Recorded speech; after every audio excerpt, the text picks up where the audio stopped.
கிராமத்து கல்வி. ஒரு சிறிய கிராமத்தில் ராமசாமி என்பவர் வாழ்ந்து வந்தார். அவர் ஒரு சின்ன விவசாயி. 2 ஏக்கர் நிலமும் ஒரு குடிசை வீடும் தான் அவரது சொத்து. ஆனால் அவருக்கு ஒரு பெரிய ஆசை.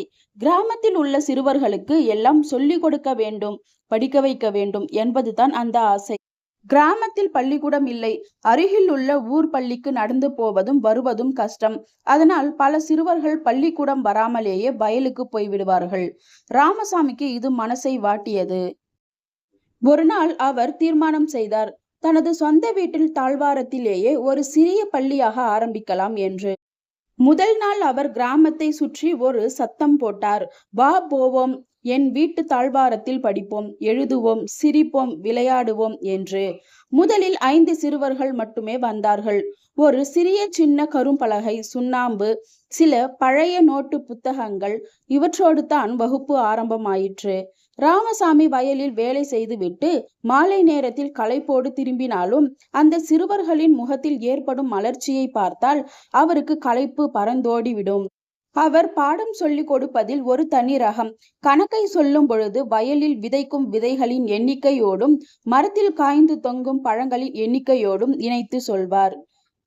சரித்திரத்தை சொல்லும் பொழுது ராஜாக்களின் கதைகளை கேட்டது போல அந்த சிறுவர்கள் மெய்மறந்து இருப்பார்கள். தமிழை கற்றுக் கொடுக்கும் பொழுது அவரது குரலில் ஒரு இனிய ஓசை. அந்த ஓசையில் தமிழின் இனிமை இன்னும் கூடுதல்.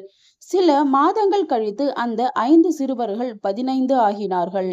தாழ்வாரம் நிரம்பிவிட்டது. மழைக்காலம் வந்தது. தாழ்வாரத்தில் தண்ணீர் தேங்கியது. வகுப்பு நடத்த முடியவில்லை. ராமசாமியின் மனம் மிகவும் வருத்தமாயிற்று. ஆனால் அவர் மனதை இழக்கவில்லை. அவருக்கு ஒரு யோசனை தோன்றியது.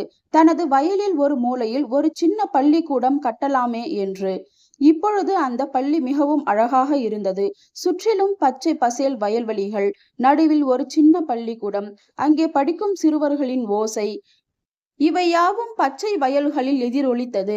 ராமசாமி அந்த பள்ளிக்கூடத்தின் முன்பு நின்று கொண்டு அந்த காட்சியை பார்த்தபொழுது அவரது கண்கள் நீரால் நிறைந்தன. அது மகிழ்ச்சிகரமான கண்ணீர். ஆண்டுகள் ஓடின. அந்த சின்ன பள்ளியில் படித்த பல சிறுவர்கள் பின்னாளில் பெரியவர்கள் ஆகி நல்ல இடங்களில் வேலைக்கு சென்றார்கள். ஒருவர் டாக்டர் ஆனார், மற்றொருவர் இன்ஜினியர். ஆனால் அவர்கள் தங்கள் ஊருக்கு வந்தால் முதலில் செல்லும் இடம் அந்த சின்ன மர பள்ளிக்கூடம் தான். அவர்களின் குரு ராமசாமியை சந்திப்பார்கள். ராமசாமி வயோதிகம் அடைந்தார். ஆனால் அவரது ஆசை இன்னும் சிறிதும் குறையவில்லை.